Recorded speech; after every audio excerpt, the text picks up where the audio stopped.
الحمد لله رب العالمين والصلاة والسلام على نبينا محمد وعلى آله وسلم.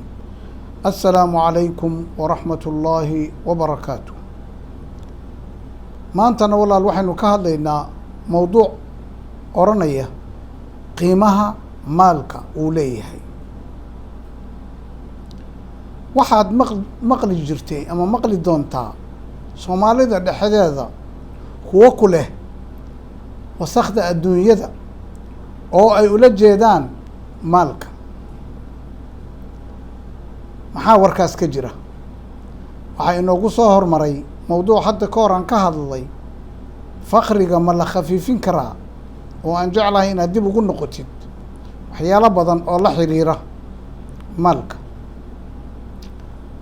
ilaahay subxaanahu wa tacaala kitaabkiisa qur-aanka maalka in badan ayuu uga sheekeeyey oo wuxuu inoo sheegay inuu maalku yahay wax dadku ku tiir oo kale u ah xayaatadooda iyo noloshooda ma soo koobi karno aayadaha qur-aanka oo maalka ka hadlaya iyo axaadiista nebiga calayhi salaatu wassalaam waxaan odhan karnaa maalku wuxuu muhim u yahay adduunyadaada iyo diintaada intaba nabigeena calayhi الsalaatu wasalaam wuxuu ilaahay ka magan geli jiray faqriga hadda faqriguna waa maal la-aane ogow haddaad u fiirsatid waxyaalaha maalka u baahan lama soo koobi karo noloshaadoo dhan dhinac walboo laga eego waxay u baahan tahay inaad maal haysatid haddaad rabtid inaad guursatid haddaad rabtid inaad reer dhaqatid haddaad rabtid xajka inaad aadid haddaad rabtid rixim xariirin iyo deriskaaga haddaad sadaqa bixinaysid haddaad sake iska bixinaysid haddaad masaajidyo dhisaysid haddaad dariiqyo dhisaysid haddaad jihaad maal ku bixinaysid intoo dhan waxay u baahan yihiin inaad haysatid maal bal waxaad ii sheegtaa noloshaan waxa aad wadi karaysid maal la-aan markaad daawade marka arrimahaas oo dhan ay kuu dhaceen ood ogaatay weli ma kula saxsan yahay warka ah maalku waa wasakh adduunyo inaad maal shaqaysato sunno maahe waa waajib maxaa yeelay waxay yidhahdaan culammadu maa laa yutimu bihi lwaajibu ilaa bihi fa huwa waajib wixii aan taam noqonayn waajibkii uusan taam noqonayn in la helo maahana isagii baa waajib noqonaya marka maalkii saasaad ugu baahan tahay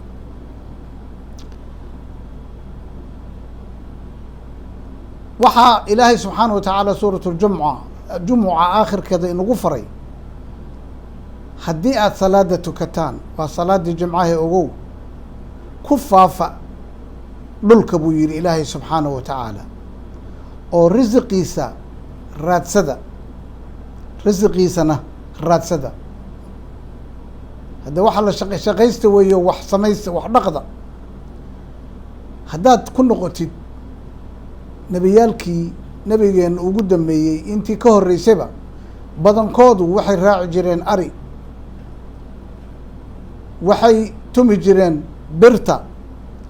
waxay samayn jireen doonyo iyo waxyaalo kale intaasna uma samaynayen bilaashe waxbay ku kasbanayeen hadii marka nebiyaalka ilaahay ay maal kasbanayeen waxay kasbanayeen miyaa wasakh la odhan karaa waa maya hadda ka hor ama xalaqooyin ka hor hadda aan wax ka sheegay waxaan soo qaataa mar walba oraahda odhanaysa shaqo xumi ma jirtee waxaa xun mashaqaystanimada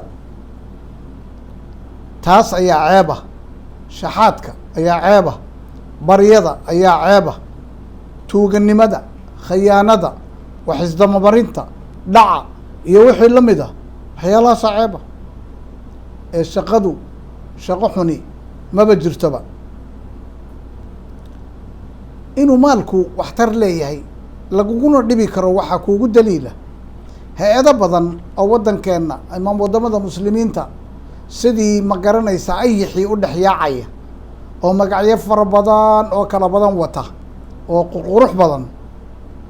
waxay dhalinteenna ku gaalaysiiyaan ama diinta kaga saaraan oo ku fasahadiyaan soomaal maaha ma wax kalaa maya waa maal hadda ma qanacday inuusan maalka oo dhami wasakh ahayn ee waxa wasakhi ahi ay tahay maalka xun waxaan marka kugu waaninayaa walaalkayga daawadahow inaad maal shaqaysatid ood ku dadaashid maal inaad samaysatid maxaa yeelay noloshaadii ma ay shaqayn karayso haddaadan maal lahayn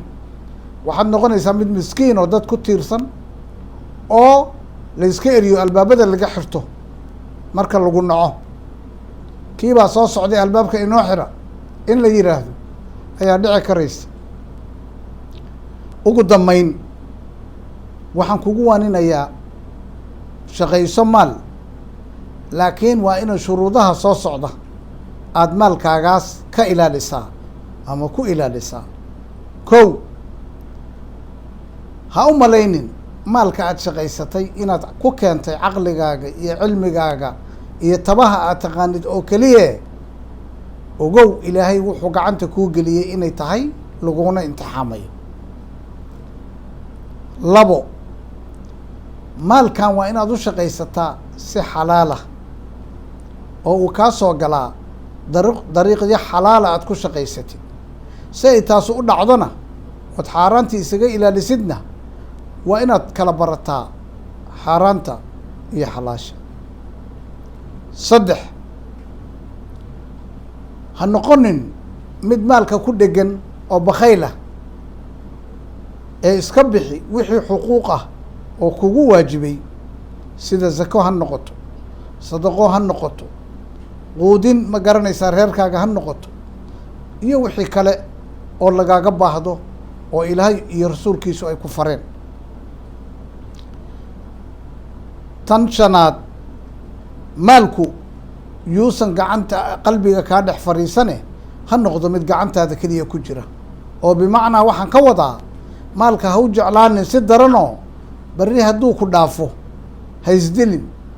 xabad intaad soo qaadatid waa kacay hebel waa waashay waa kacay hebel bastoorad muuqaato madaxu isku dhufta yaan la maqlin tan lixaad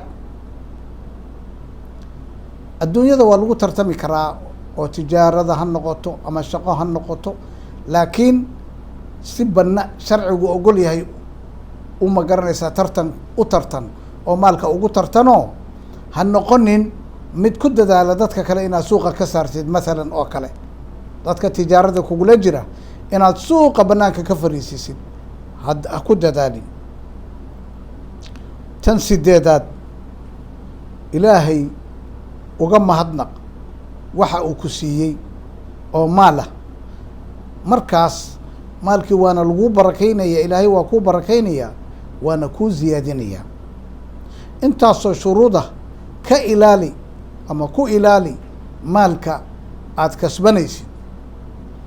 dadka ugu dambayn dadka yidhaahda maalku waa wasakh waxaan odhan karaa oo keliya waa kuwii gacantooda uu ka maran yahay oo aan waxba haysan laakiin qof maal badan haysta bal warayso maalku ma wasakh baa maya waa nicmo buu ka odhanaya intaas ayaan kusoo koobayaa maalka iyo arrimihiisa wallahu subxaanahu wa tacaala aclam.